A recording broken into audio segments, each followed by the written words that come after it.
boa noite. Sejam todos bem-vindos ao Academia Unibrasil. Solicitamos a todos os presentes a gentileza de desligarem seus celulares. Informamos que ao longo da palestra, perguntas poderão ser feitas à nossa convidada através de formulários específicos que se encontram com a nossa equipe de apoio. Ao final, nossa convidada responderá algumas delas, selecionadas pelos professores do Unibrasil. Agradecemos ao Conselho Regional de Contabilidade do Paraná, representado pelo vice-presidente da Câmara de Fiscalização, Ética e Disciplina, o senhor João Gelazo Weber, por prestar seu importante apoio para a realização desse evento. Agradecemos também aos representantes do Núcleo de Auditoria do Paraná, representados pela senhora Clair da Flora Martins. Lembro a todos que ao final da palestra serão distribuídas etiquetas que deverão ser coladas nas folhas de presença e depositadas nas urnas lá na saída do auditório. Nesse momento, passamos a palavra para a professora mestre Wanda Camargo, coordenadora do projeto Academia Unibrasil. Boa noite a todos. Agradecemos a presença. O Unibrasil Centro Universitário, através do projeto Academia Unibrasil, com participação do curso de Ciências Contábeis e apoio do Conselho Regional de Contabilidade do Paraná, recebe hoje uma das mais respeitadas auditoras fiscais do país e especialista em dívida pública, Maria Lúcia Fatorelli Carneiro. Ela é graduada em Ciências Contábeis pela Fundação Educacional Machado Sobrinho e em Administração pela Universidade Federal de Minas Gerais. Possui uma especialização em Administração Tributária pela Fundação Getúlio Vargas. Trabalhou na Receita Federal do Brasil, de 82 a 2010, atuando principalmente nas áreas de auditoria fiscal e julgamento administrativo de processos fiscais. Coordenou o projeto piloto de implantação da Central de Atendimento ao Contribuinte em Belo Horizonte, tendo ministrado diversos treinamentos de atualização da legislação de pessoa física e jurídica e processo administrativo fiscal. Atualmente, é coordenadora da Auditoria Cidadã da Dívida. Foi membro da Comissão de Auditoria Integral da Dívida Externa Equatoriana, subcomissão da Dívida Externa de Bancos Privados Internacionais e atuou como assessora técnica da Comissão Parlamentar de Inquérito da Dívida Pública da Câmara dos Deputados Federais em Brasília. Participou, junto com outros 35 especialistas, de uma auditoria em Atenas, a convite do parlamento grego, para analisar a crise financeira que a Grécia atravessava. Analisando a situação brasileira em recente entrevista, disse nossa convidada: o aumento da idade para se aposentar penalizará os mais pobres, vistos que esses geralmente entram no mercado de trabalho mais cedo.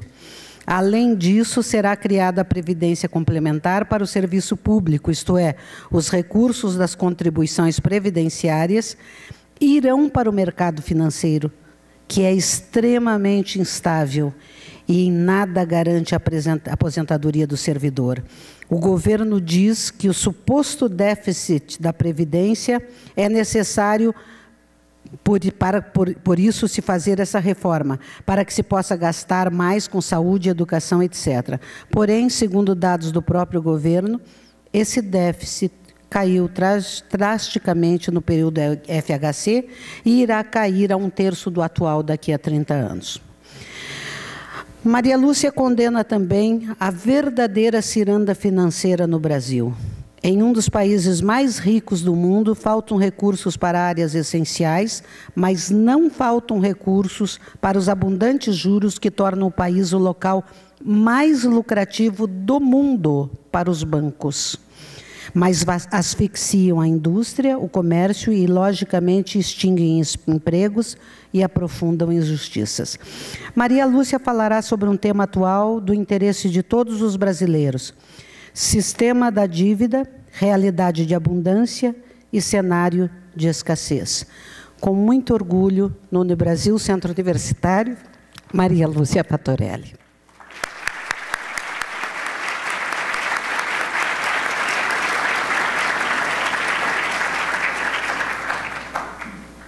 Boa noite a todas e todos. Em primeiro lugar, muito grata, querida professora Wanda, pelo convite e pelo carinho, né, Wanda? Que a Wanda não só convidou, como insistiu e organizou tudo isso aqui. Fico emocionada com a vinda dos estudantes de São Paulo.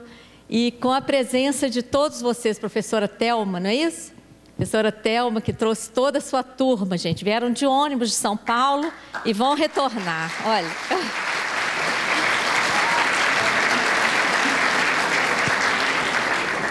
E muito grata pelo apoio de todos os professores que trouxeram aqui também as suas turmas e todas as autoridades presentes.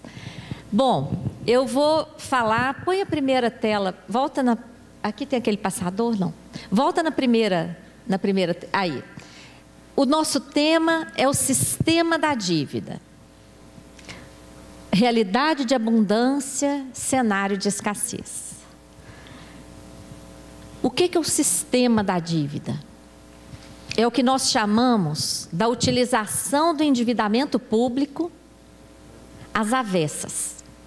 Eu não gosto de fazer aquele discurso moralista em relação à dívida, não, porque a dívida pode ser uma fonte de recursos, correto? O instrumento do endividamento público. O que nós criticamos é a utilização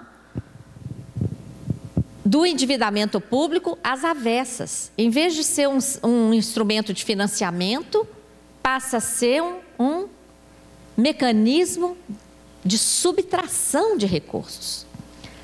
Nós chamamos isso de sistema da dívida, tá? E vamos abordar então o sistema da dívida na nossa realidade, a realidade de abundância e cenário de escassez. Então pode passar, por favor, a primeira tela. Nós vamos começar então com essas informações que eu acho que todo mundo sabe, né? Da nossa riqueza. O Brasil não é qualquer país, nós somos um dos países mais ricos do mundo. Atualmente, considerados a 9ª economia mundial, embora há pouco tempo fôssemos a 7ª, com a queda do PIB estamos sendo considerados a 9ª. Nós temos um cenário marcado pela abundância em todos os sentidos. A começar do nióbio. Nós temos a maior reserva mundial do nióbio. Um mineral estratégico, raro. Muitos brasileiros nem sabem o que é nióbio. Mas você sabia que nenhum avião, nenhum satélite, foguete, usina nuclear, nada disso funciona sem nióbio. Um metal leve, a melhor liga do mundo, que resiste às temperaturas mais altas e mais baixas que já se conseguiu testar. Então, o Canadá tem 2% do nióbio do mundo. Quanto que o Brasil tem? E o Canadá garante saúde e educação de graça e de qualidade para toda a população. Gente, o Brasil tem 98% do nióbio do mundo. A maioria é contrabandeada, vendida para paraísos fiscais. No meu estado, que é Minas Gerais, o nióbio é explorado ali na região de Araxá, contamina as antigas áreas curativas de Araxá. Agora são águas contaminadas por bário, utilizado na exploração do nióbio. E sabe o que o estado de Minas Gerais recebe? Por tonelada, uma UENG, uma unidade lá do estado, que vale R$ 2,72 por tonelada. Então, isso é para começar a falar das nossas riquezas. Nós temos a terceira maior reserva de petróleo do mundo. E companheiros do Sindicato de Petroleiros disseram que com as últimas descobertas do pré-sal, podemos vir a ser a maior reserva mundial de petróleo. Nós temos a maior reserva de água potável do mundo, a maior área agriculturável, riquezas minerais, terras raras que só existem aqui e são exportadas. E a gente nem sabe o que tem ali porque não faltam recursos, investimentos para tecnologia. Nós temos riquezas biológicas, uma extensão territorial continental e falamos o mesmo idioma. Isso é uma grande riqueza. Vocês já viram como funciona lá na Bélgica? Um país do tamanho de Alagoas, falam 3 línguas e não se entendem. Chegaram a ficar 2 anos sem presidente da República porque não decidiam o idioma do presidente da República qual seria. Nós falamos o mesmo idioma de norte a sul, leste a oeste, com a riqueza dos sotaques, né? Vocês já perceberam que eu sou mineira, né? Nós temos a riqueza do sotaque, mas nos entendemos muito bem. Nós temos um clima favorável, potencial energético, industrial, comercial e, acima de tudo, uma imensa riqueza humana e cultural. Gente, essa é a nossa realidade, esse é o nosso país. Tudo isso é palpável, é concreto. Concordam? Mas qual é o cenário? Vejam as palavras que eu estou usando. Realidade e cenário. Porque o cenário é um cenário marcado pela escassez. Faltam recursos para tudo, nós estamos vivendo um conjunto de crises. Uma crise financeira que a gente fala que ela é uma crise seletiva. Porque os bancos, por exemplo, não estão em crise, né? Os bancos estão aí, continuam batendo recordes de lucros a cada trimestre. Mas a economia real está passando por uma tremenda crise com desindustrialização. A nossa indústria já ocupou quase 30% do nosso PIB, Produto Interno Bruto. Hoje, ocupa cerca de 9% e está caindo, o que é gravíssimo. A atividade comercial em queda, desemprego, redução salarial, privatizações, entrega de patrimônio público. O próprio PIB do país está encolhendo. Ano passado encolheu quase 4%. Isso é muita coisa, né? E nesse meio, o lucro dos bancos continua subindo. Eu pergunto para vocês, que mágica é essa? Se os bancos são uma atividade acessória, não é? Eles não produzem riqueza, eles são uma atividade acessória à economia real. Se toda a economia real está em queda no Brasil, inclusive o PIB do país encolhendo, como se explica o lucro dos bancos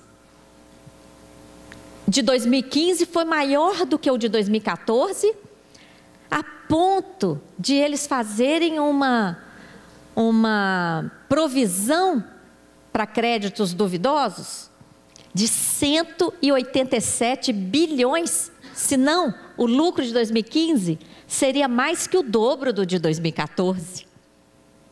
Que mágica é essa? Não é mágica. Há claramente uma transferência de recursos públicos e recursos da sociedade para o setor financeiro. E como é que essa transferência se dá? Por meio da engrenagem do sistema da dívida. De forma obscura, mas a gente vai falar de alguns mecanismos aqui. Nós temos também uma crise social, lógico, com desemprego, queda salarial. É evidente que nós temos uma crise social, uma crise política e ética gravíssima, uma crise ambiental. Haja vista o crime de Mariana, cometido pela Samarco, BHP Billiton e Vale do Rio Doce, mas não só lá.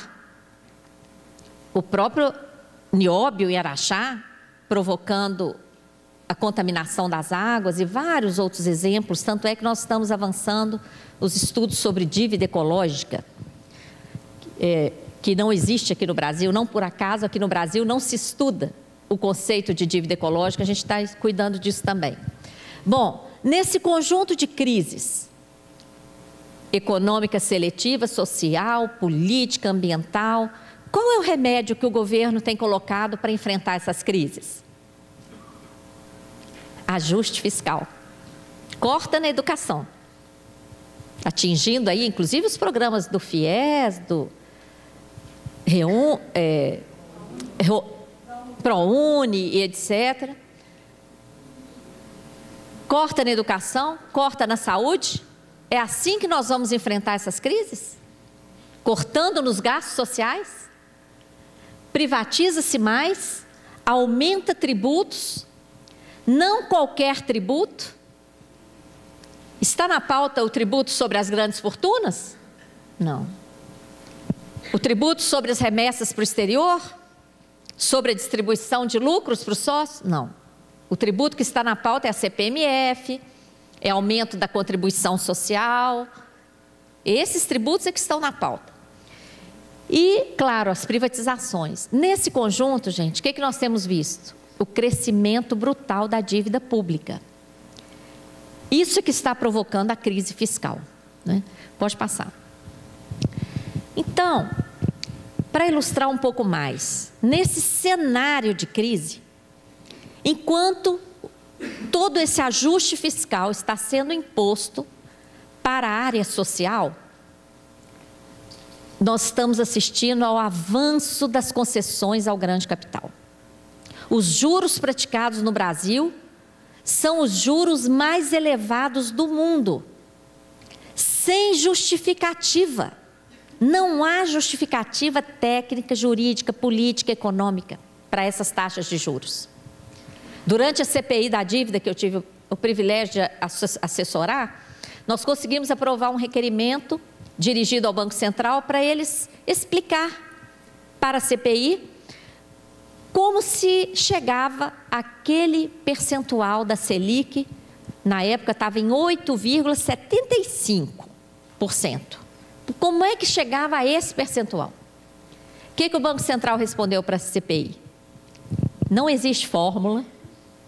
Chegamos a essa taxa, o Copom decide a partir de uma reunião que é realizada um pouco antes com representantes do mercado financeiro.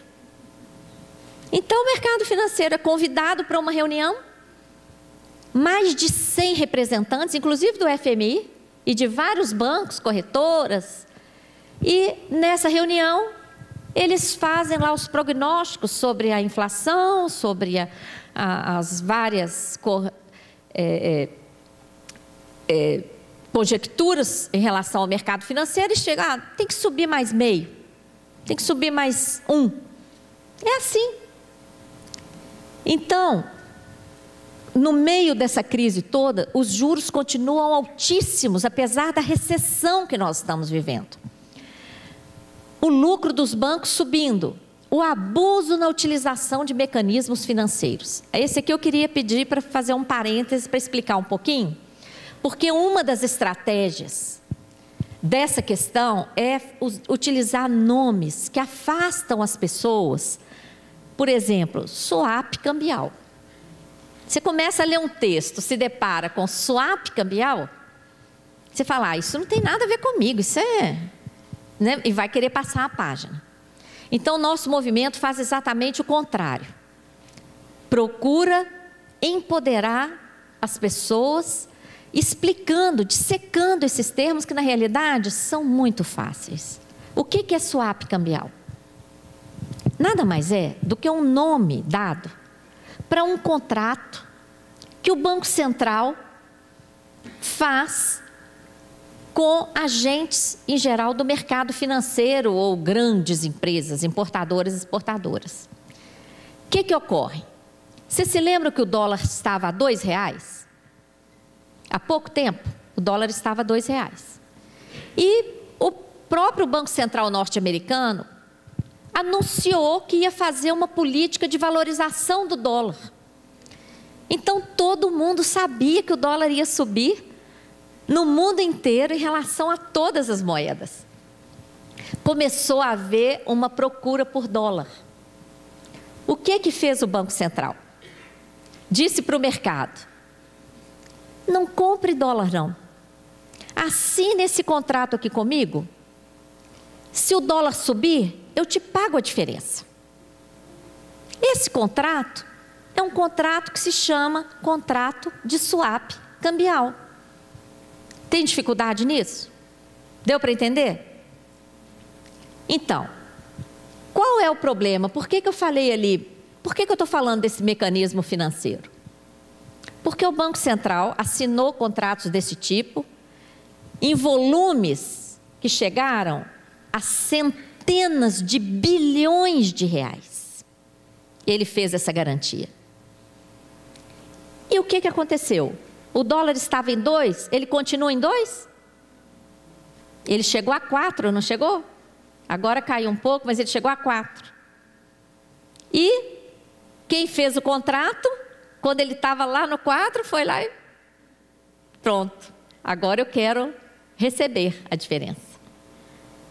E o Banco Central teve um prejuízo brutal. De setembro de 2014 a setembro de 2015, se somarmos os resultados negativos, chegamos a 207 bilhões de reais, gente. Isso corresponde a quase 2 orçamentos anuais da saúde. Quase 2 vezes o que o país gasta o ano inteiro com a saúde pública. E como que o Banco Central pagou esse prejuízo? Pediu ao Tesouro Nacional para emitir títulos da dívida, que todos nós estamos pagando, porque gerou dívida pública para cobrir aquele prejuízo. E a partir do momento em que gerou dívida pública, no mês seguinte já tem juros, já tem encargos. E quem paga? Todos nós. Então, essa crise, esse caos provocado por esse conjunto de crises, tem possibilitado esse abuso na utilização desses mecanismos financeiros.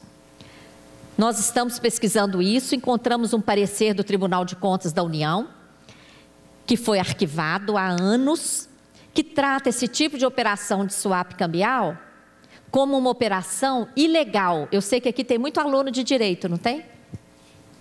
Tem? Quem aqui é aluno de direito? Não tem, mas tem professor de direito aqui. Tem advogados aqui, doutora Clair, tem companheiros do núcleo aqui, que são... Então, mas fica aqui um desafio para estudarmos isso, porque o próprio Tribunal de Contas chegou a dizer que essas operações de swap cambial são ilegais. Porque o Banco Central não está operando com moeda, ele é autorizado a operar com moeda. Quando ele opera com swap cambial, ele está operando com moeda? Ele está operando com risco. Tá? O outro mecanismo são as operações compromissadas. Vocês já ouviram falar delas? Essa também é interessante explicar, porque somos todos nós, eu e vocês, que estamos pagando essa conta. Operação compromissada é o seguinte: o Banco Central estabelece para o Brasil uma base monetária muito baixinha. Base monetária, vocês sabem, volume de moeda em circulação na economia e depósitos à vista, não é isso? Qual é a base monetária que o Banco Central estabelece para o Brasil? Apenas cerca de 5% do PIB. Por que a gente diz que ela é muito baixa? Todas as grandes economias equiparáveis ao Brasil, países europeus, Estados Unidos, China, Japão, a base monetária chega a próximo de 40% do PIB. Os países emitem moeda, injetam moeda na economia, geram investimentos, geram possibilidades de investimentos. E com juros baixos, né? Os bancos emprestam com juros baixos. Aqui é 5% do PIB. E como que o Banco Central atua? Tudo que ultrapassa, vamos supor que 5% do PIB seja aqui a alturinha dessa mesa. Todo recurso, ou recurso advindo do exterior, ou produzidos aqui, que ultrapassam esse limite de 5%, o Banco Central enxuga esse excesso, que ele considera excesso, e entrega títulos da dívida pública para os bancos e remunera os bancos.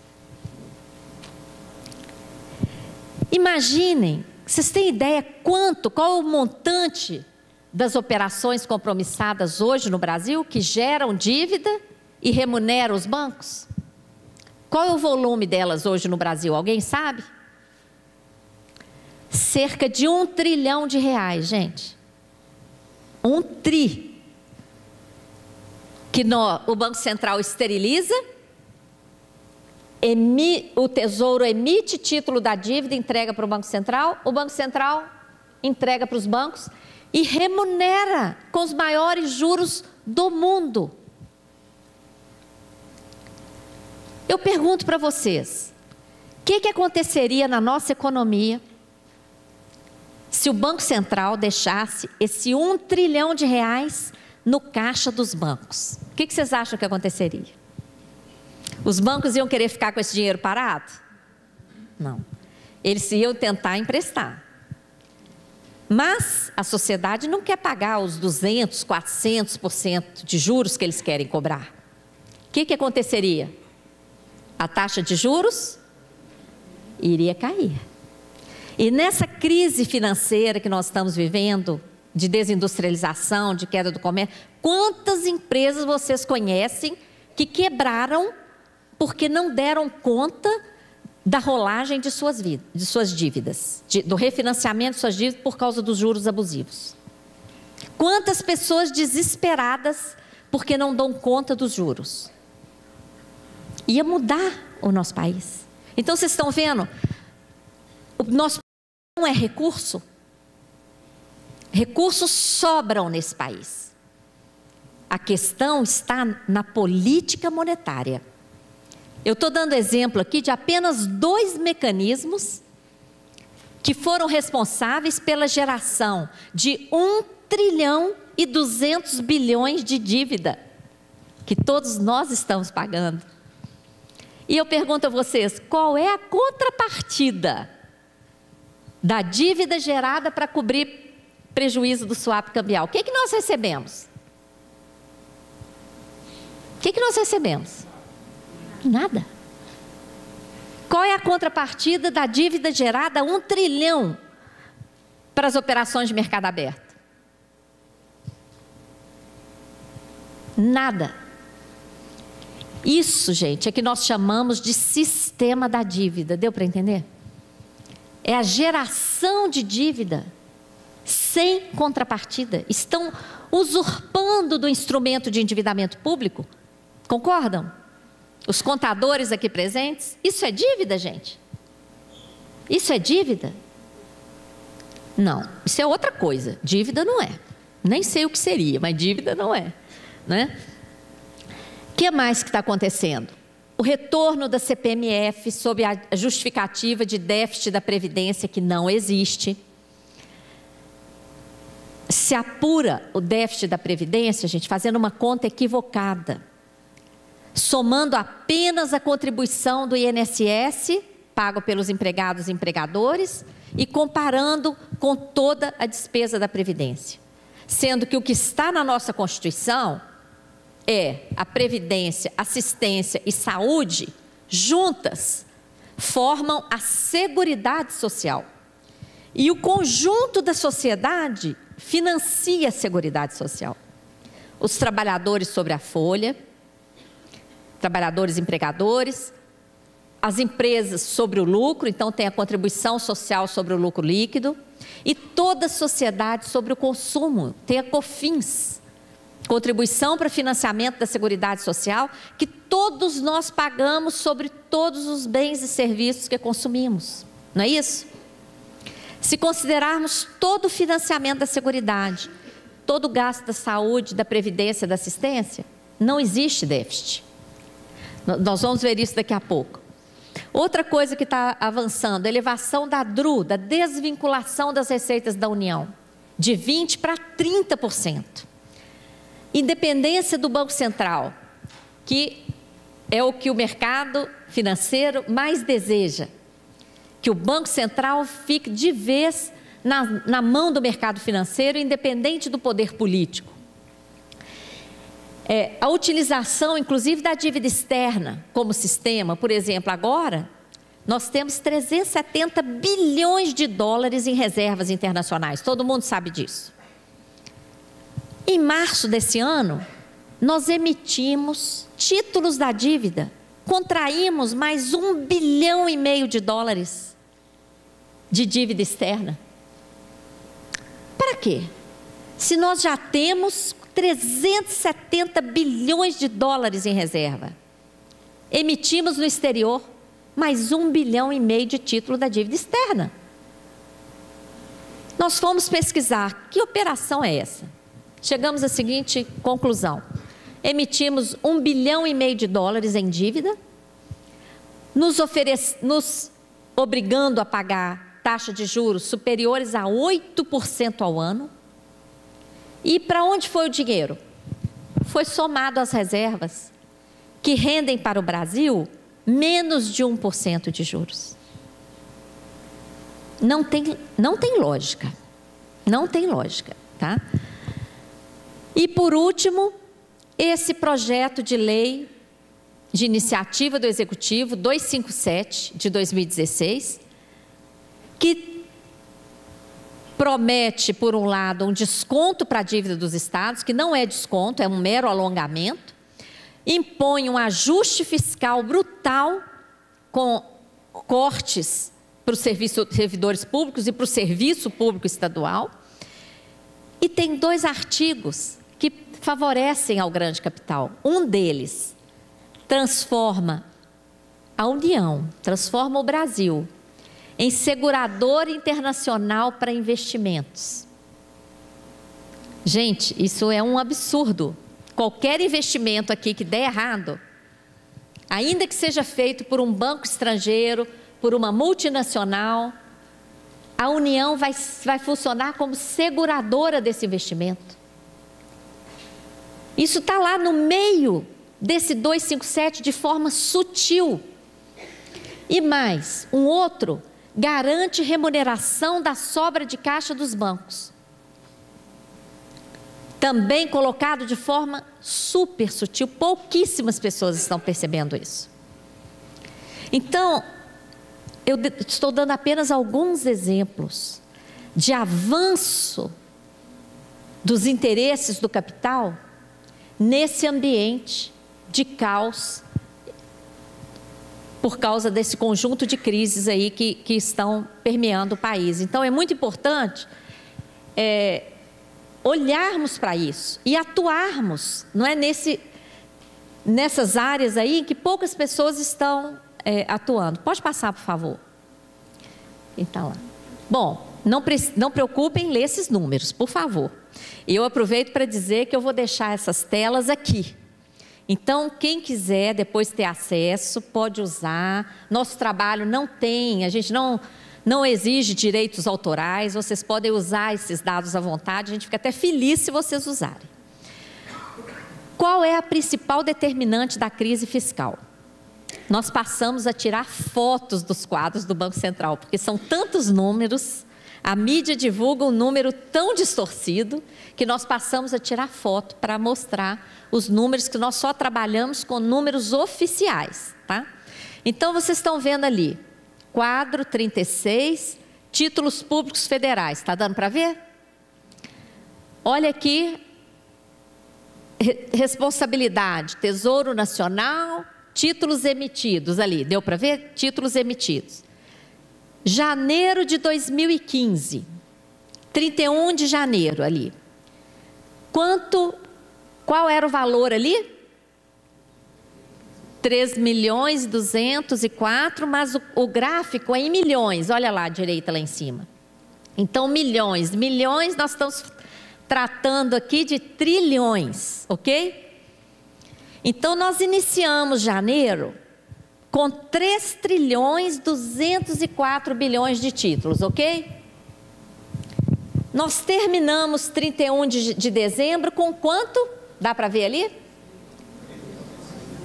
3.936.000.000. O que significa isso? Em 11 meses, de 31 de janeiro a 31 de dezembro, em 11 meses, quanto que a dívida cresceu, gente? 732 bilhões de reais. Isso só a dívida interna. Eu pergunto a vocês, se a dívida pública funcionasse como a gente raciocina a nossa dívida pessoal, nós teríamos recebido um ingresso de 732 bilhões ano passado, correto? Estaria faltando recursos para alguma coisa, gente, se nós tivéssemos recebido esse dinheiro? Qual é a contrapartida desse montante aí? Onde foi parar esse dinheiro? Foi para pagar juros, o que é inconstitucional. Aluno de contabilidade tem aqui, né? Quem aqui é aluno de contabilidade? Nossa! Gente, dá para fazer auditoria da dívida com esse grupo que está aqui, hein? Vamos montar um núcleo da auditoria cidadã nessa universidade. Olha só, vocês já estudaram o que é despesa corrente e o que é despesa de capital, não já? Então, o artigo 167 da Constituição diz o seguinte: o limite para emitir dívida são as despesas de capital. Quer dizer, só pode emitir título para fazer investimento ou para amortizar a dívida, que são as despesas de capital. Em outras palavras, não pode emitir dívida para pagar despesa corrente. Quais são as despesas correntes? Salários, porque senão, professores em greve, emite dívida e paga. Pode, gente? Não, a Constituição não permite a despesa corrente. E juros? Juros são despesas o quê?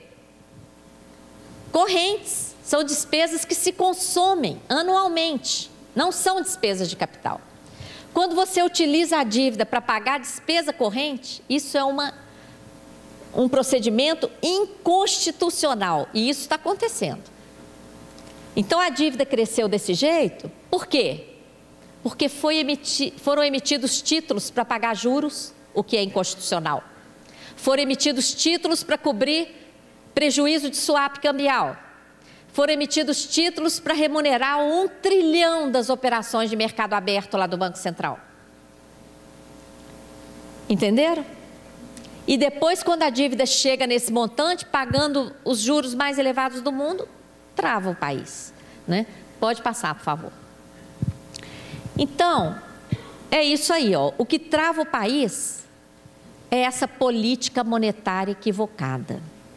Sob a justificativa de controlar a inflação, e é claro, ninguém quer inflação, todo mundo quer ver a inflação controlada. Só que essa política de controle de inflação, com base em taxa de juros elevada e base monetária restrita, como o exemplo que eu dei, não está servindo para controlar nossa inflação, que a inflação continua subindo, todo mundo está presenciando isso. E os juros elevados estão servindo para remunerar regiamente o capital, provocando o crescimento da dívida, e não estão resolvendo de forma alguma a questão da inflação aqui no país. Sobre isso, eu recomendo a leitura de um artigo que nós publicamos recentemente. O Banco Central está suicidando o Brasil.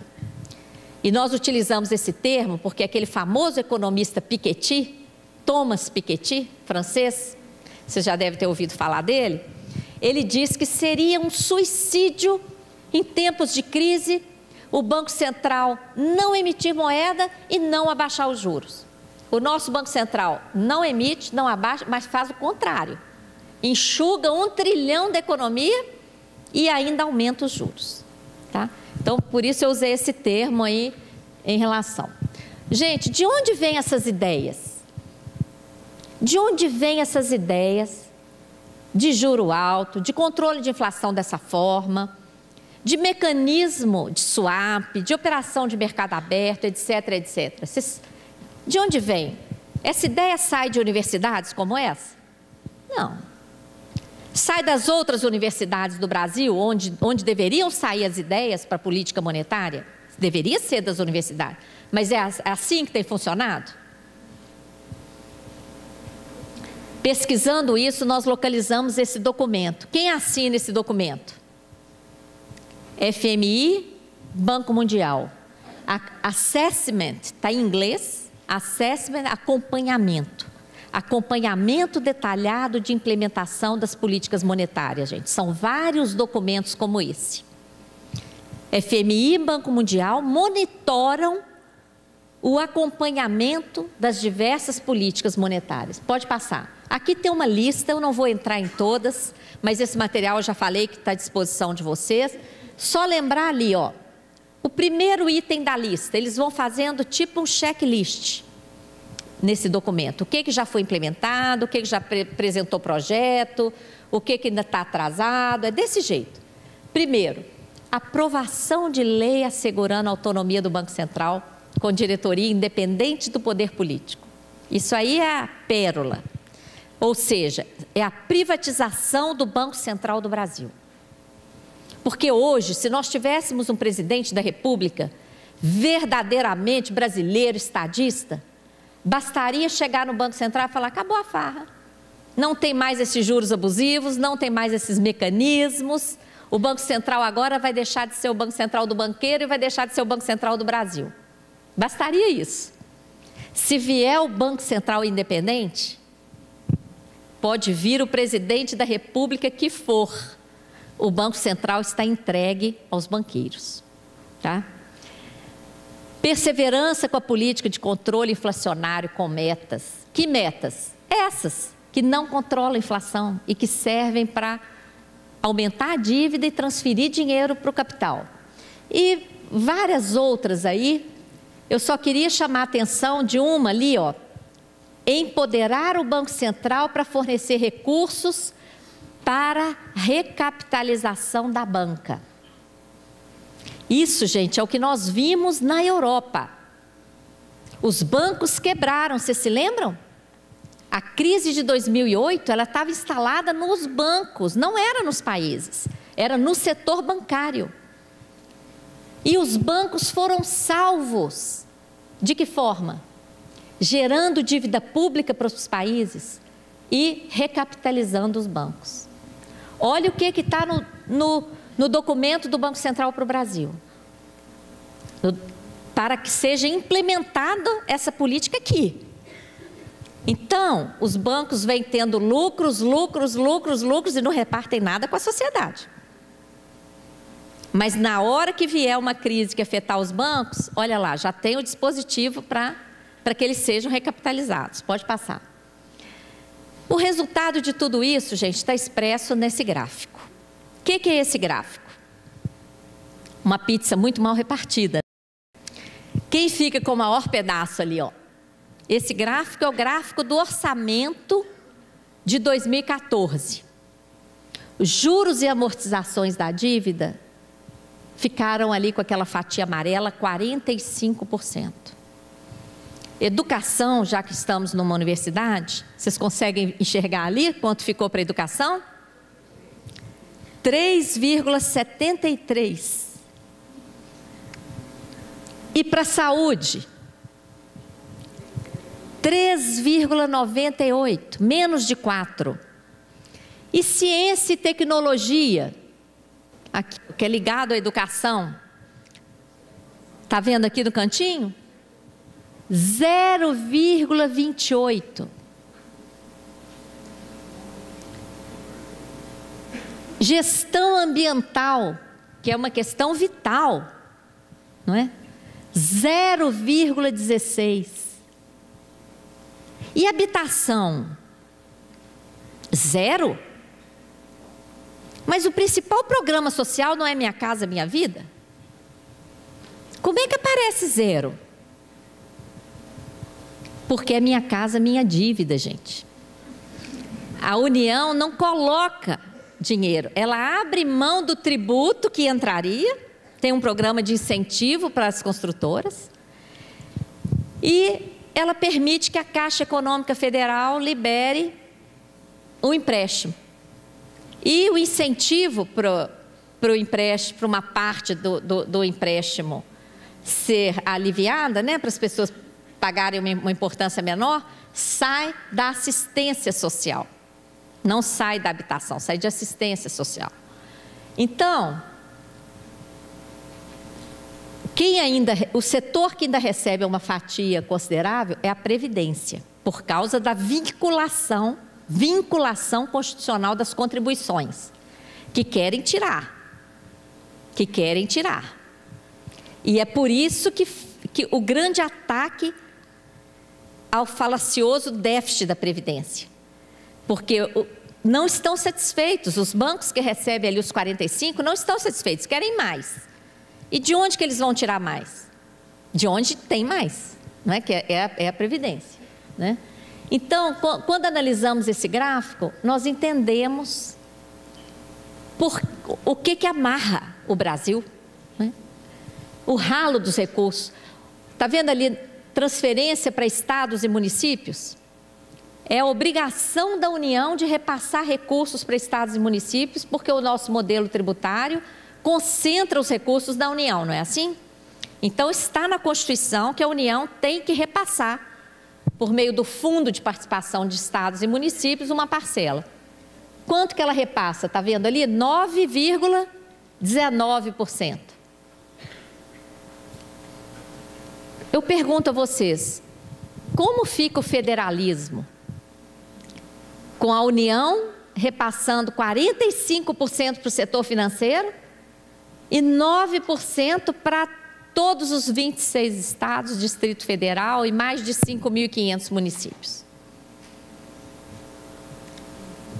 Não é?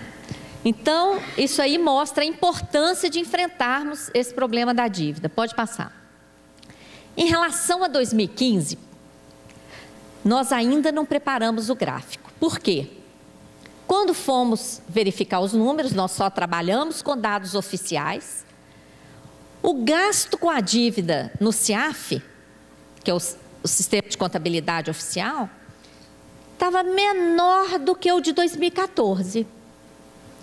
Aí nós falamos assim, como pode? Se a dívida aumentou e os juros aumentaram, como que o gasto pode ser menor do que o ano anterior? E começamos a pesquisar. Olha o que nós vimos.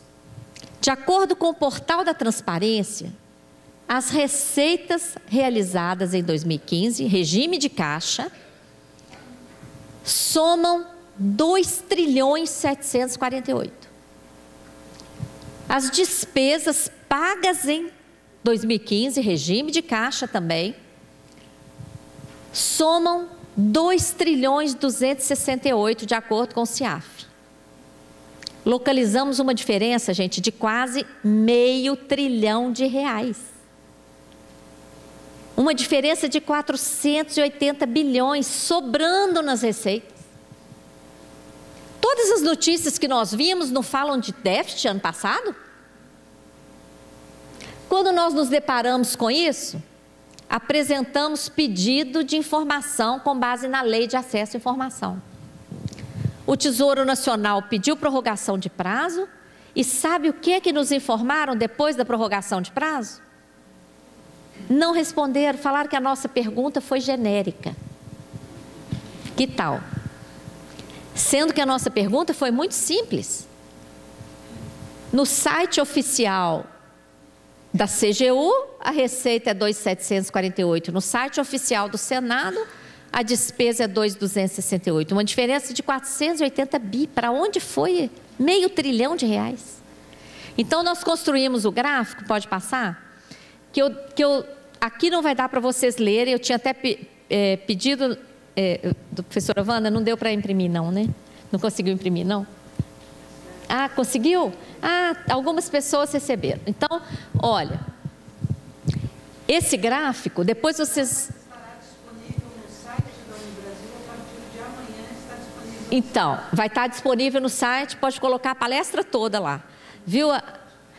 Olha só, gente, colocando lado a lado, como se fosse um balanço, as receitas e as despesas, com base em dados oficiais. Em primeiro lugar, fica evidente que 480 bilhões nós não sabemos em que foram gastos. Esse recurso está no caixa? Onde foi gasto esse valor? Em segundo lugar, o gráfico evidencia que o volume das receitas das contribuições sociais cobre totalmente as despesas da Previdência, assistência, saúde e ainda sobra. Então, nós temos superávit na Seguridade Social.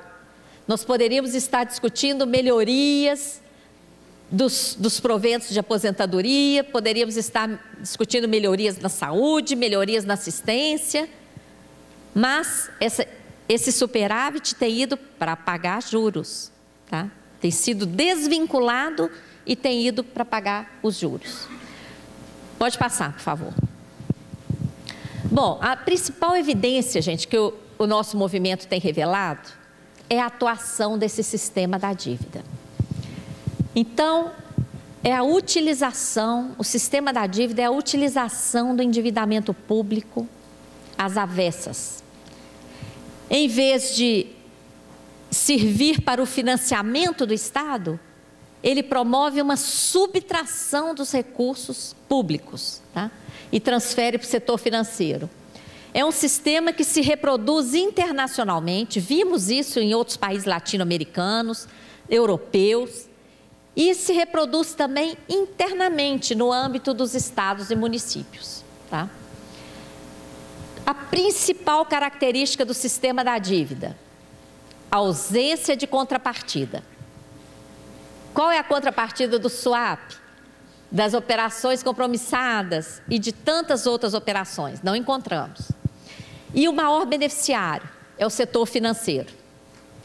Se quisermos começar a falar do sistema da dívida, a partir da primeira dívida brasileira, a gente já comprova a sua atuação. Você sabe qual foi a primeira dívida do Brasil, gente? Alguém sabe? Quando decretamos a nossa independência. Vocês sabiam que quando o Brasil se declarou independente de Portugal, Portugal havia contraído uma dívida junto à Inglaterra para lutar contra a nossa independência. Não barrou a nossa independência, o que fizeram? Transferiram a dívida para o Brasil, mas o dinheiro nunca chegou aqui. Então, a nossa primeira dívida como nação independente, entre aspas, já é uma dívida nesse esquema aqui do sistema da dívida, sem contrapartida. Então, nós já nascemos endividados sem ter recebido dinheiro, ok? Então, isso a gente está revelando hoje em dia com base no estudo desses mecanismos. Pode passar. Como é que esse sistema opera? A gente representa por meio de um conjunto de engrenagens, porque uma vai movimentando a outra. Primeiro, o modelo econômico. O nosso modelo econômico, quais as nossas metas? É o pleno emprego? É a vida digna para todas as pessoas? É a boa utilização dos recursos da melhor forma possível? Não. Quais as metas do nosso modelo econômico? Superávit primário, meta de inflação, que não combate o tipo de inflação que nós temos, não é mesmo?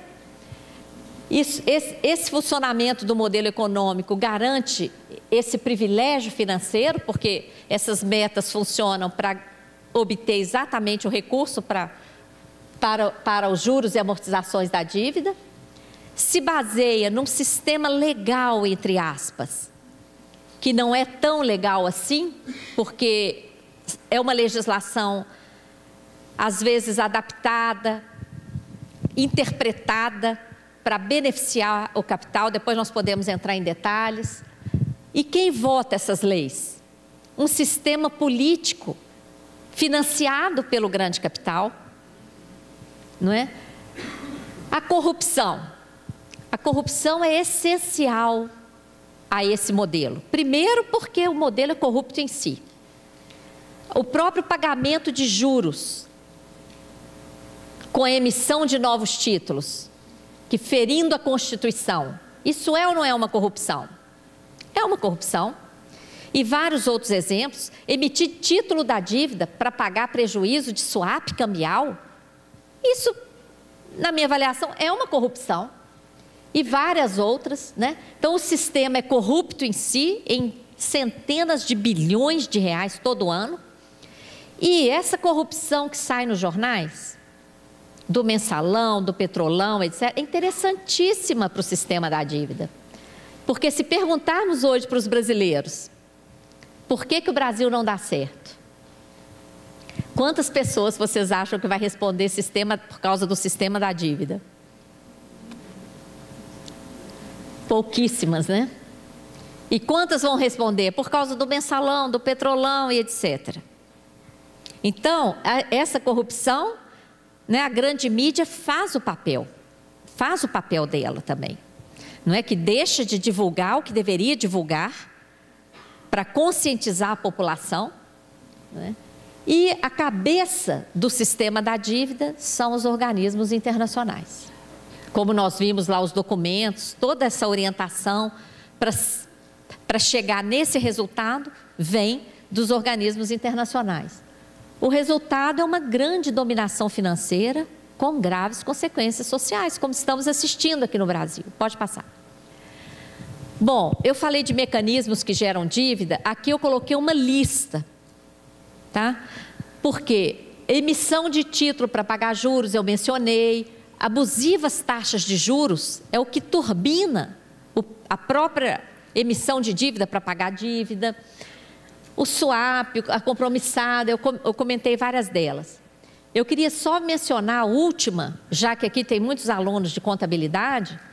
Nós vimos recentemente um remanejamento de uma parte de títulos da dívida interna para as estatísticas de dívida externa. Aparentemente isso aí não geraria nada, um mero remanejamento. Mas procuramos a justificativa para fazer isso, para variar, era um documento do FMI. Lá no meio do documento de 200 e tantas páginas, ele colocava que a remuneração teria que ser pela variação do dólar do período. Então, os detentores de títulos da dívida interna vão receber não somente as maiores taxas de juros do mundo, mas também uma boa parte dessa variação cambial aí do dólar estava em 2, chegou a 4, eles vão receber isso aí. Isso tudo está se gerando dívida para honrar esses compromissos, né? Pode passar. Quem ganha com isso? Nós vimos, né? Os bancos. O lucro dos bancos aqui no Brasil, gente, é escandaloso. Em nenhum lugar do mundo os bancos lucram o que eles lucram aqui. Em 2014, ultrapassou 80 bilhões de reais. O lucro dos bancos em um ano, 80 bi. E em 2015 foi ainda maior. E eles fizeram uma provisão para o lucro ficar no mesmo montante do de 2014, né? Pode passar. Nós temos que denunciar a omissão de todos os órgãos de controle. O Congresso Nacional deveria ter feito a auditoria da dívida desde a Constituição Federal. A nossa Constituição prevê auditoria, o Congresso nunca obedeceu, nunca fez. O Tribunal de Contas da União audita tudo, menos a dívida, não por falta de competência, muito pelo contrário. São altamente competentes, mas não entra na pauta. A Controladoria Geral da União, idem, tem competência e atribuição constitucional para auditar a dívida interna e auditar até o Banco Central. Vocês sabem quantas vezes o Banco Central foi fiscalizado pela CGU? Nunca. O Ministério Público Federal também, que recebeu os relatórios da CPI da dívida desde 2010 e até hoje. Por isso, a importância da cidadania. Nossa auditoria é cidadã, feita pelos cidadãos para os cidadãos. Não é? Pode passar. Temos que denunciar também o descumprimento de vários princípios constitucionais. Todos sabemos que todo ato público tem que ser transparente, tem que ter motivação. Quando a gente pergunta quem são os detentores da dívida brasileira, para quem devemos? Esse dado é sigiloso. Nós só sabemos em blocos. X%, cerca de metade dos títulos está na mão de bancos, uns 14% em fundos de investimento, uns 17% em fundos de pensão, estrangeiros inclusive, não é? Mas quem são? Na época da CPI, o Banco Central chegou a dizer que não sabia quem são, porque os títulos são vendidos em primeira mão para os dealers, né? Os bancos privilegiados que participam dos leilões de títulos feitos pelo Banco Central. E no segundo momento, eles podem ser vendidos no mercado secundário, então eles não sabem quem são os detentores. Aí nós perguntamos, ora, não sabem não? Então, para quem vocês pagam? Então não teria que pagar, né? Não sabe nem para quem deve, para quem vocês pagam? Aí, não, esse dado é sigiloso. Quer dizer, claro que sabem, né? Claro que sabem quem são. Por que compramos títulos da dívida externa antecipadamente com ágio que chegou a 70%? Gente, quem faz isso? Chega lá, fala, quero te pagar uma dívida adiantada, que nem venceu ainda. Quero te pagar adiantado, eu quero te pagar 70% a mais. Quem faz isso? O Tesouro fez isso em nosso nome. E nós estamos pagando. Quais dívidas externas privadas, inclusive dívidas de bancos, dívidas de multinacionais, foram transformadas em dívidas públicas? E nós estamos pagando. Quem são os beneficiários dos contratos de swap cambial? Quem ganhou aqueles 207 bi em um ano? Porque se o Banco Central teve prejuízo, alguém ganhou isso aí. Quem ganhou? Eu quero saber. Não sabemos, tudo sigiloso. Quais os beneficiários das operações compromissadas lá, de 1 trilhão? Sigiloso. Então, poderíamos ficar aqui fazendo perguntas até amanhã. Tudo isso aqui demonstra o quê? A necessidade de uma auditoria, tá? Pode passar. Nós estamos falando aqui da dívida externa desse período de 1970 para cá, tá? Ela é uma dívida que explode lá na época da ditadura, depois passa pela estatização de dívidas privadas. Há uma suspeita de que a dívida prescreveu, principalmente a dívida com bancos privados internacionais, prescreveu em 1992. Isso foi ignorado e essa dívida foi transformada em títulos, papéis, em Luxemburgo, e esses papéis foram utilizados como moeda para comprar nossas empresas privatizadas. Tá? E quando eles voltam, eles são transformados em dívida interna, que na época estavam pagando juros de mais de 40% ao ano. Aquela queda que vocês estão vendo ali é o pagamento antecipado ao FMI e a compra de títulos com ágio. Aquele que eu mencionei, que chegou a 70%. Pode passar.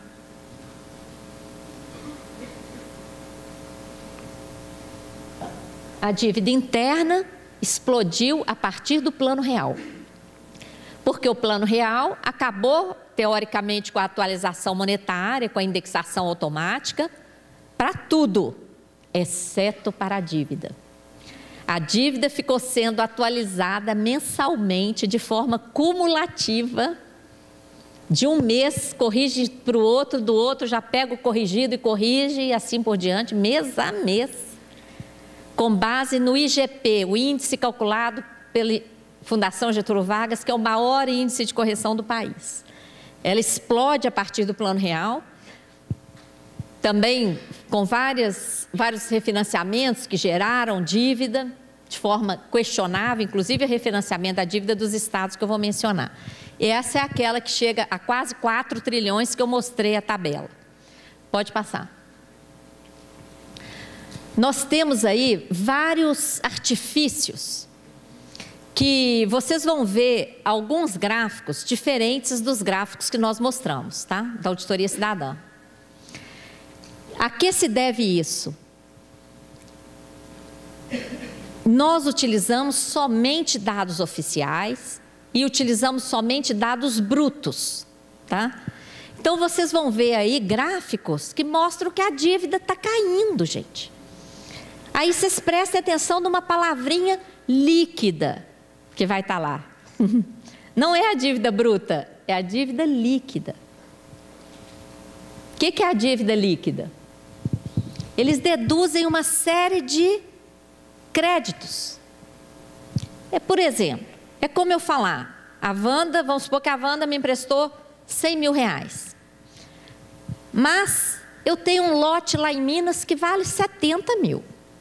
Então eu vou falar, minha dívida é 30.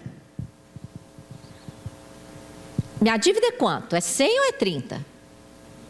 Minha dívida é 100. Eu posso até fazer um cálculo na minha cabeça de sustentabilidade, que eu tenho aquele crédito, não é?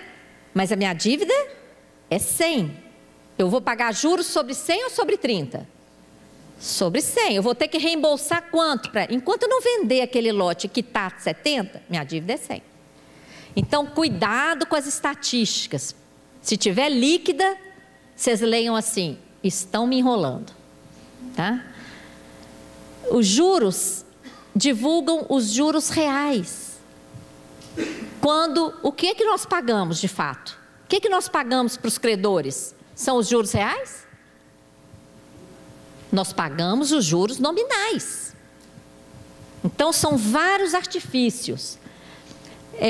Nós descobrimos que estão fazendo a contabilização de grande parte dos juros como se fossem amortizações. Nós temos denunciado isso desde a CPI da dívida. Excluem da dívida externa a parte privada, sendo que mesmo a dívida privada tem garantia do setor público.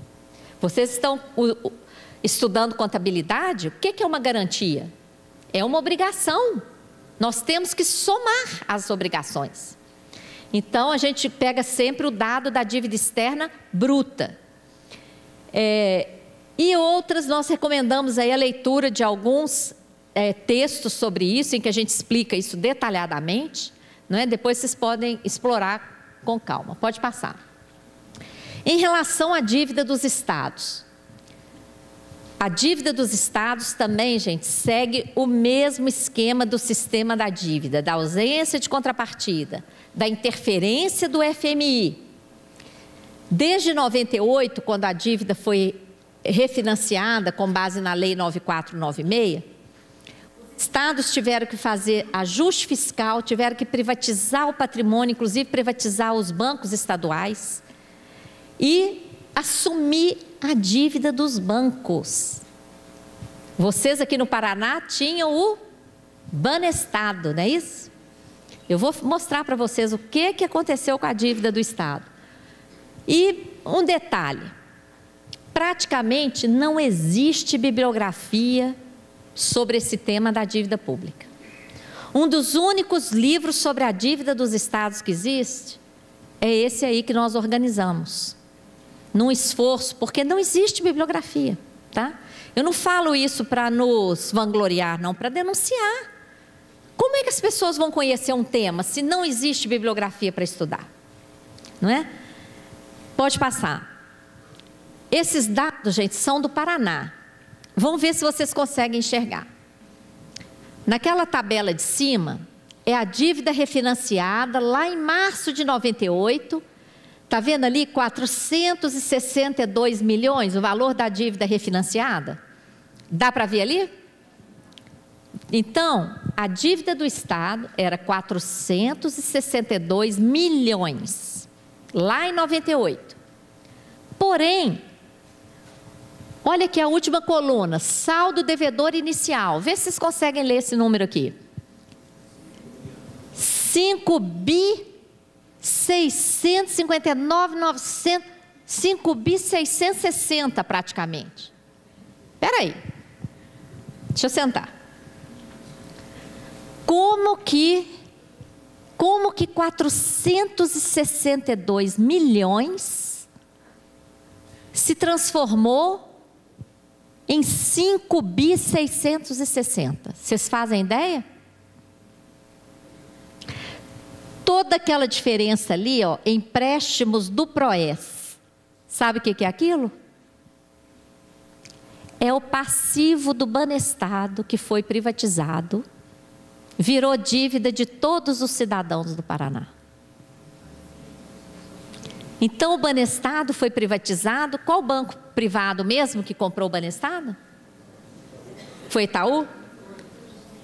O Itaú comprou o Banestado, bem baratinho, recebeu todos os edifícios, todos os créditos, todo o patrimônio, todo o dinheiro em caixa. E o passivo, por exemplo, quem devia para o Banestado, isso aí virou dívida de vocês, de todos os cidadãos e cidadãs do Paraná. Então, um estado rico como o Paraná fica pagando dívida. Quem devia para o Banestado? Políticos, empresas privadas, outros bancos. Aí, isso, gente, isso aqui é uma tarefa para um núcleo da auditoria cidadã aqui. Porque o Estado tem sido sacrificado pagando dívidas privadas. Vocês estão pagando uma dívida que não é de vocês. Vocês estão deixando de ter saúde pública, educação pública, transporte público, etc., para pagar dívida de banco. Que tal? Então, a dívida de 462 milhões virou 5 bi e tanto. E o que tem acontecido ao longo dos anos? O Paraná todo ano paga para a União essa dívida, nunca deixou de pagar, até porque se não pagar, tem o corte no fundo de participação do Estado, não recebe.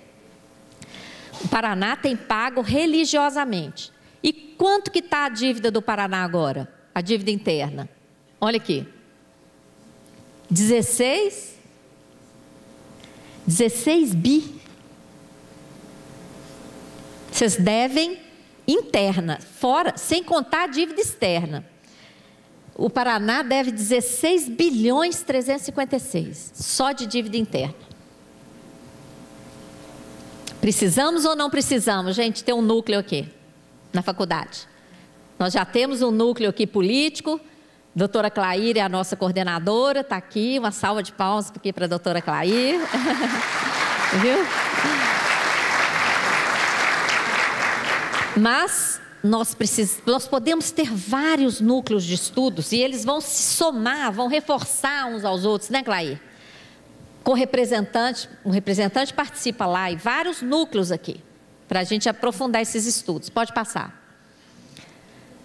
Atualmente, está sendo colocado na grande mídia que o governo federal vai resolver o problema dos estados, né?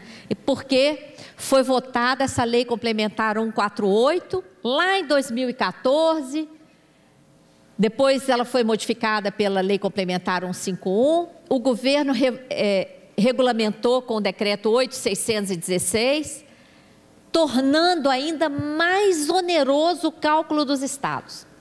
Vários estados entraram no Supremo, conseguiram liminares, o Supremo suspendeu o julgamento, vocês devem ter acompanhado, dentro de cerca de 60 dias vai retomar, né? Vocês acompanhem a nossa página que nós vamos estar divulgando o desenrolar dessa situação. E amanhã, na Assembleia Legislativa, vamos abordar esse tema.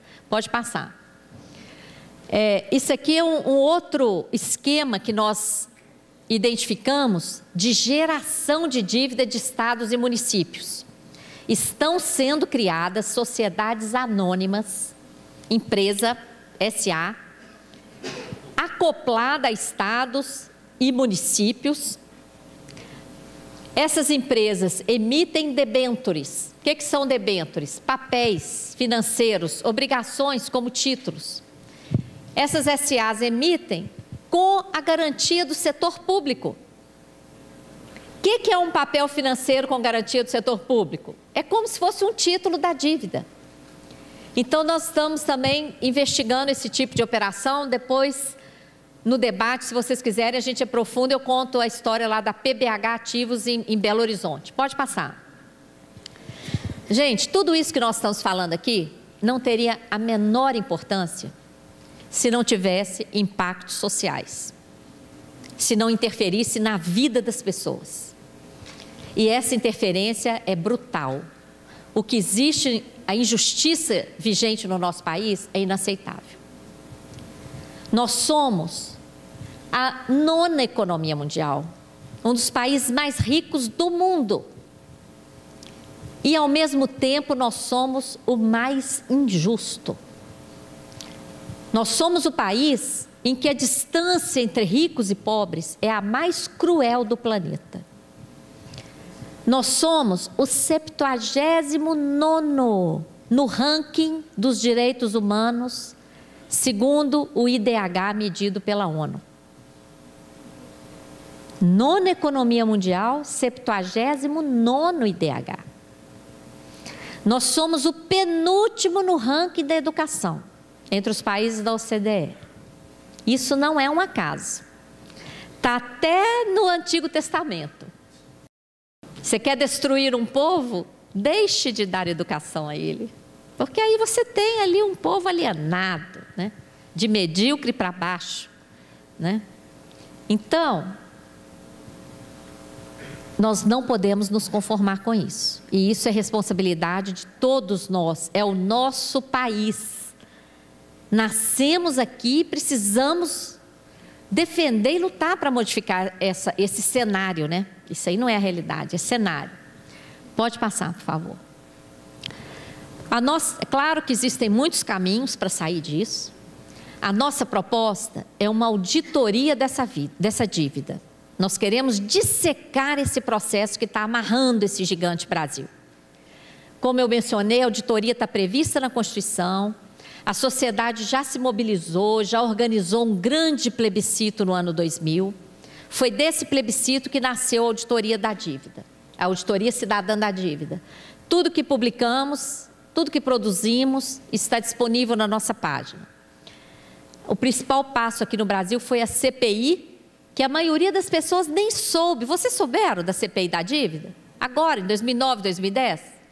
A maioria não soube, a mídia abafou, não é? Pode passar. Essa CPI foi criada em 2008, terminou em 2009. Foram identificados graves indícios de ilegalidades. Os números dos processos administrativos do Ministério Público estão ali, parados. Tá? Pode passar. O Equador deu uma lição de soberania a todo mundo. Em 2007, o presidente Rafael Correa criou uma comissão para fazer auditoria, nomeou equatorianos responsáveis pelo manejo da dívida pública, equatorianos de movimentos sociais, e nomeou 6 pessoas, 6 estrangeiros considerados dedicados a esse tema da dívida. Eu tive a honra de ser uma dessas 6 pessoas. O que nós apuramos depois de 14 meses de auditoria? diversas ilegalidades, inclusive dados idênticos aos apurados aqui no Brasil, em relação à dívida externa. Diante de todas aquelas ilegalidades, o presidente fez um ato soberano, colocou publicamente que recompraria aqueles títulos por no máximo 30% do valor. Quem quisesse poderia vir, assinaria um termo de que não entraria em nenhum tribunal contra o Equador, receberia os 30%. Quem não quisesse poderia reclamar judicialmente e o governo equatoriano iria se defender com aquele relatório de auditoria. Qual foi a grande surpresa? 95% dos detentores aceitaram a proposta.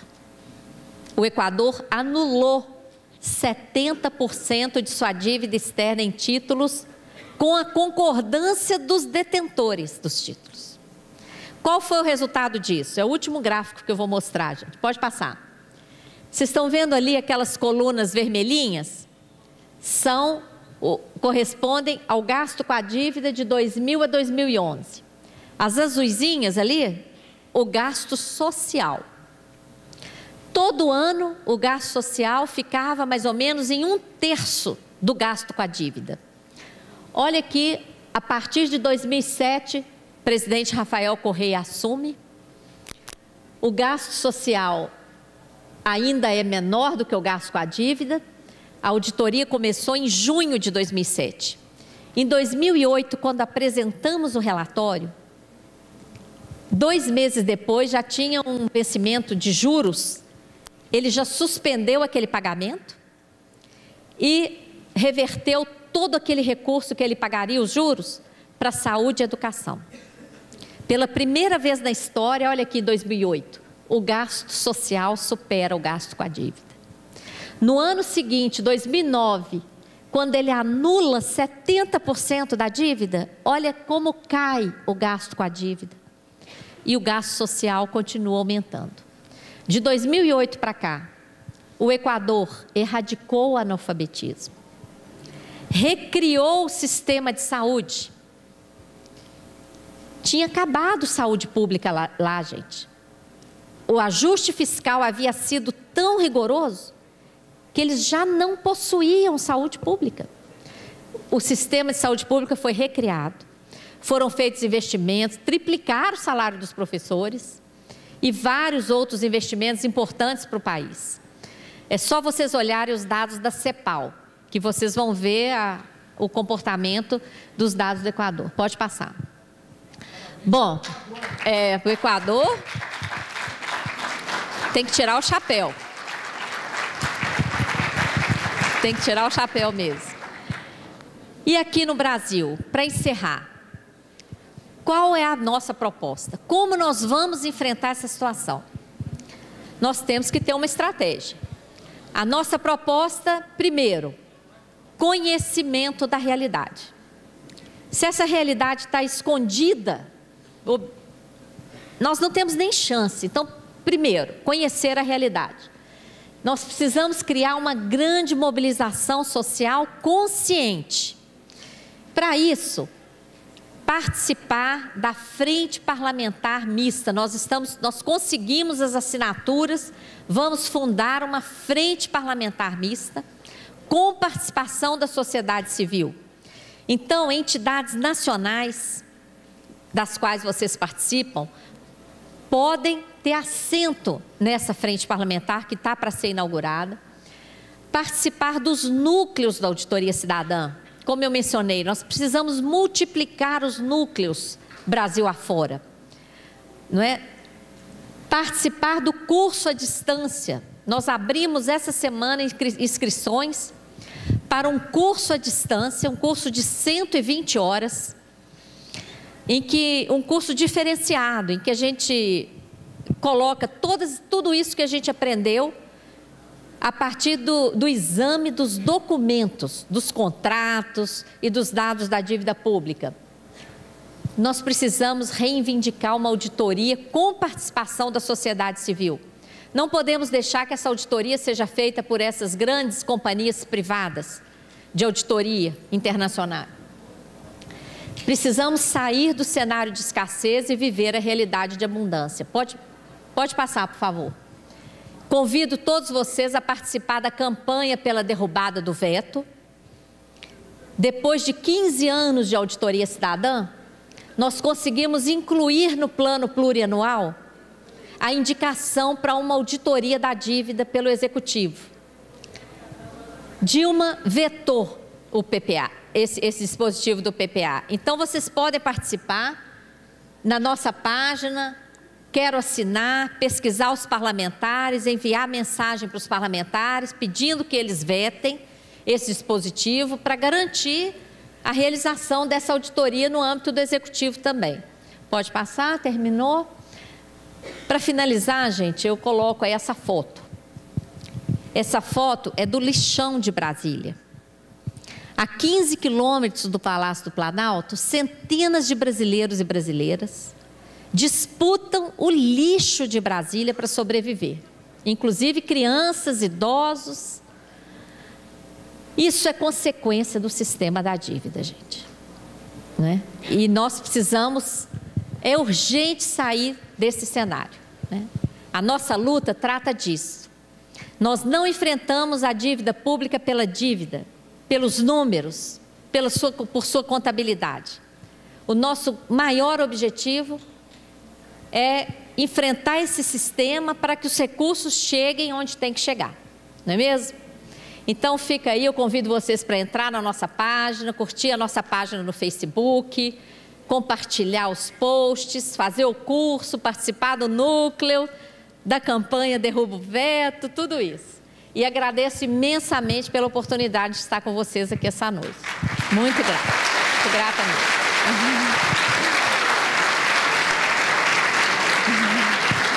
Muito grata.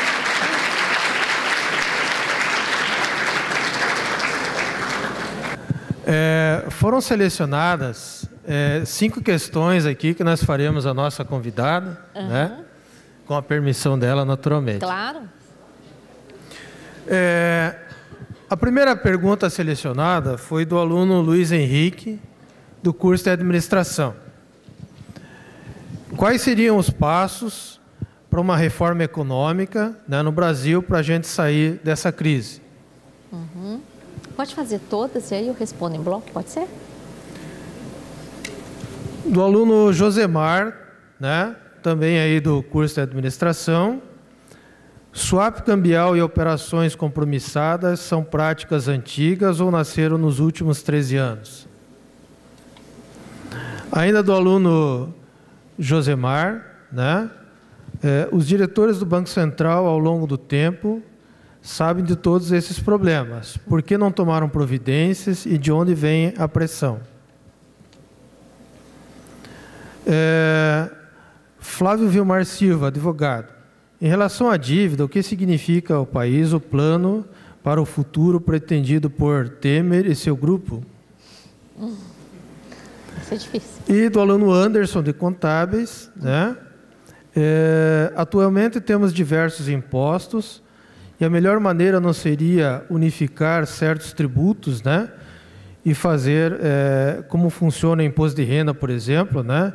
Quem recebe pouco paga menos, quem recebe mais também paga mais. Seriam essas, então, as perguntas.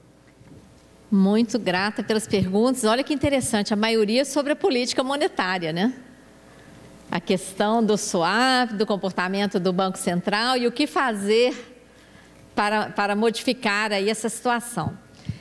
Gente, para modificar a situação do país, o primeiro passo realmente é rever, não é, essa política monetária que é uma política suicida. Né? Os juros altos amarram a nossa economia, a indústria não tem como se financiar.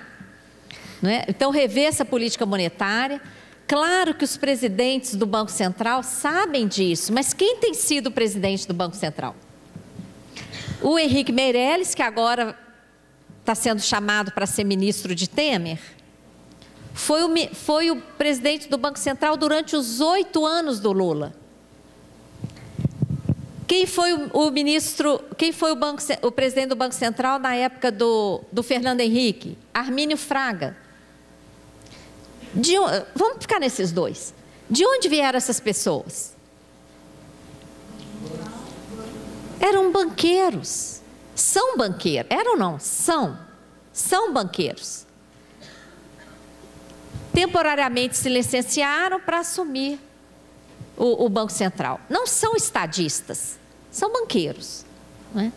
Então, e essas pessoas é que são consideradas de confiança do mercado. E quem é o mercado?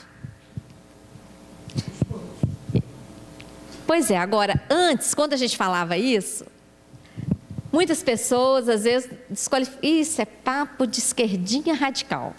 Graças a Deus, 3 professores acadêmicos do instituto lá da Universidade da Suíça, olha que coisa boa, da Suíça, ainda bem que não são latino-americanos, se fosse o estudo deles não estaria tão bem divulgado, são da Suíça. Eles fizeram um estudo que partiu de uma amostra de 43 mil maiores empresas do mundo. E aí eles foram pesquisando quem são essas empresas, né? Quem são os donos. Detalharam, colocaram num programa de computador, cruzaram os dados, de cara descobriram 1 milhão de ligações de propriedades. Eu sou dona de uma, sou sócio da sua, você é sócio da minha e vice-versa. 1 milhão de ligações, aquela rede. Aí eles foram selecionando.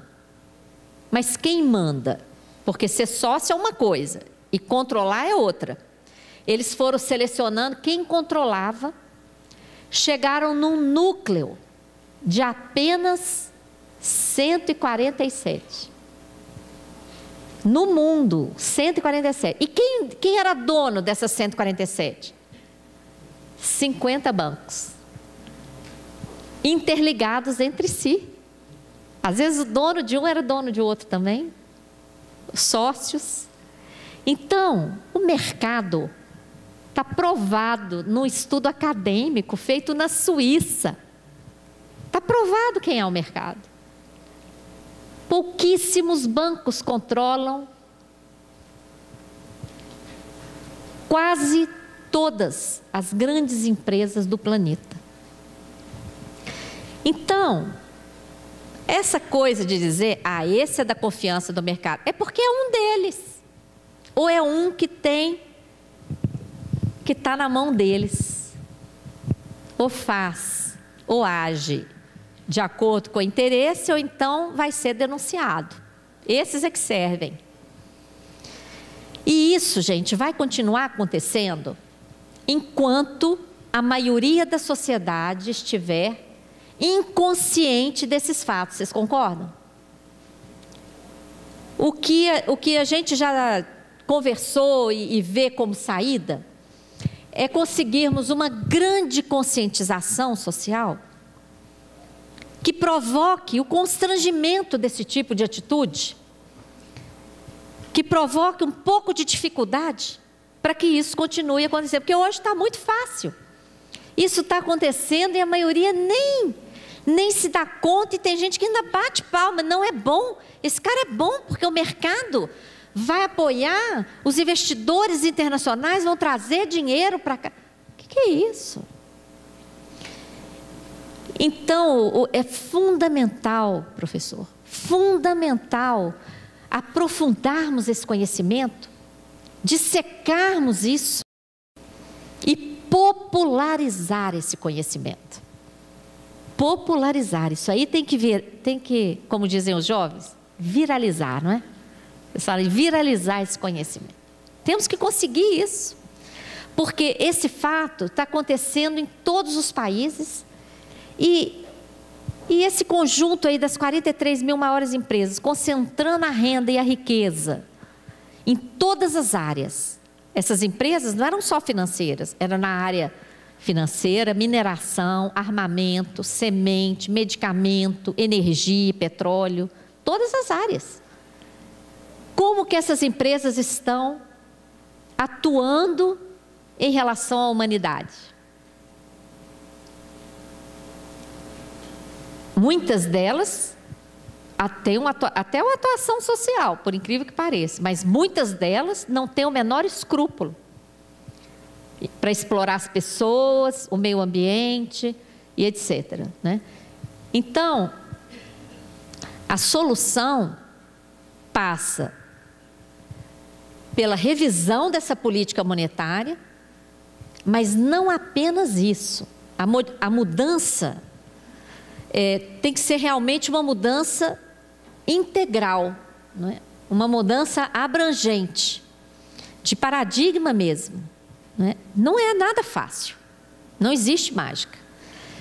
A questão tributária é seríssima. O modelo tributário brasileiro é completamente aleijado, porque o modelo tributário deveria ser um veículo, uma via óbvia de distribuição de renda, como exemplo que o aluno colocou, do imposto de renda. O imposto de renda é um dos poucos tributos justos, porque ele tributa a renda. Só que 60% da arrecadação no Brasil vem de tributos que incidem sobre o consumo.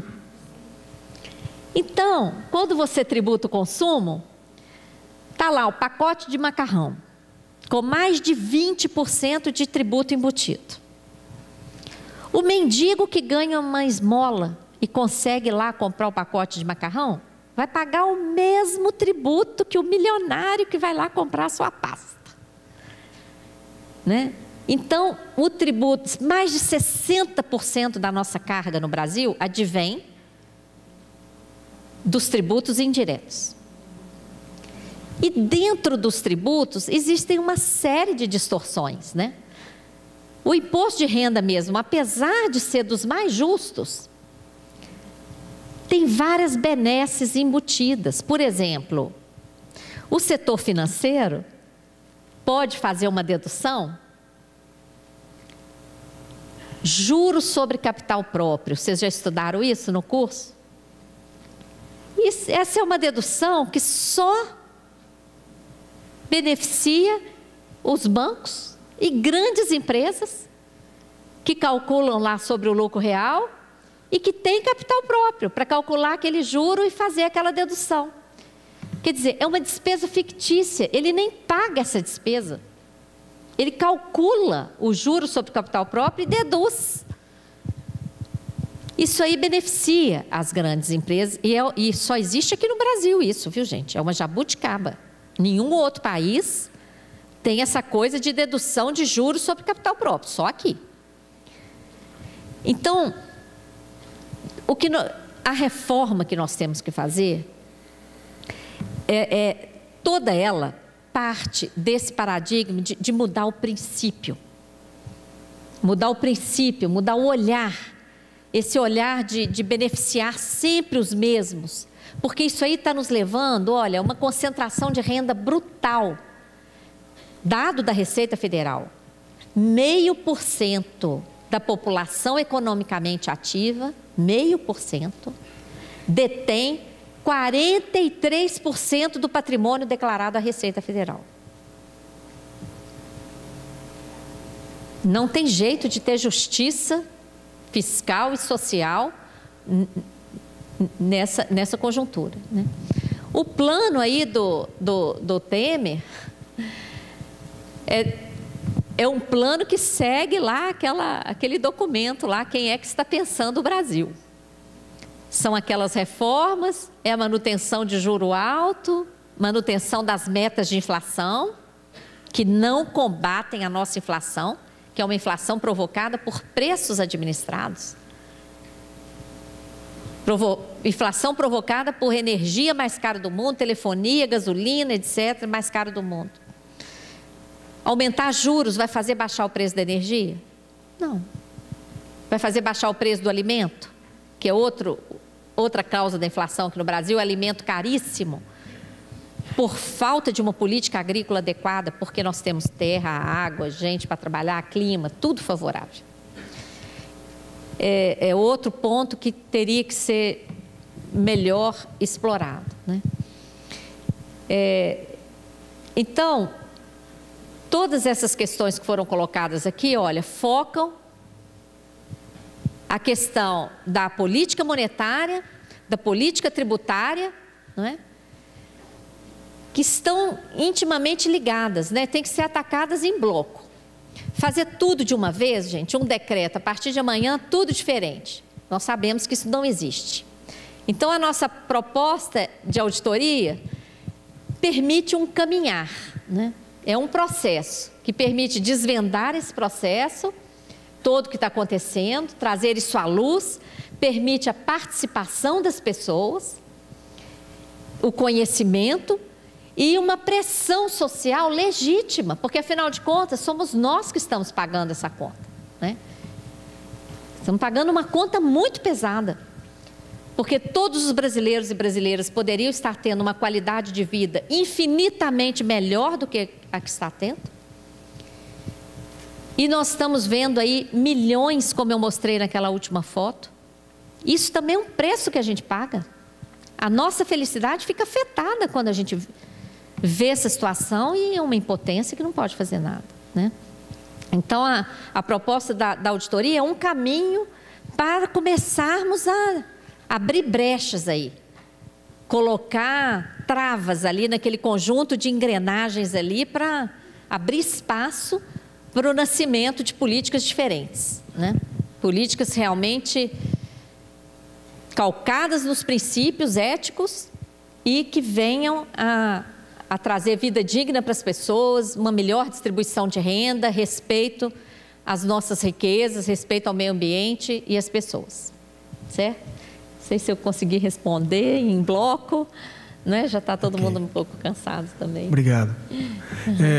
Convidamos agora a professora Wanda para fazer a entrega do certificado e um brinde aí à nossa convidada. Ah, muito grata. É um prazer, uma honra receber as mãos, Wanda. Muito grata. Tá. Muito grata, gente. Eu que agradeço. Foi uma honra muito grande poder estar aqui com vocês essa noite. E eu espero sinceramente, viu, que daqui nasça pelo menos um grande núcleo aqui com os professores, aberta a participação aí dos alunos e professores aqui da universidade. Conto com vocês. Em nome do Unibrasil, agradecemos à doutora Maria Lúcia Fatorelli pela palestra proferida. Senhoras e senhores, docentes, discentes, autoridades, em nome do Unibrasil, agradecemos a presença de todos por terem prestigiado este evento. Muito obrigado e boa noite. Maravilhosa palavra. Obrigado.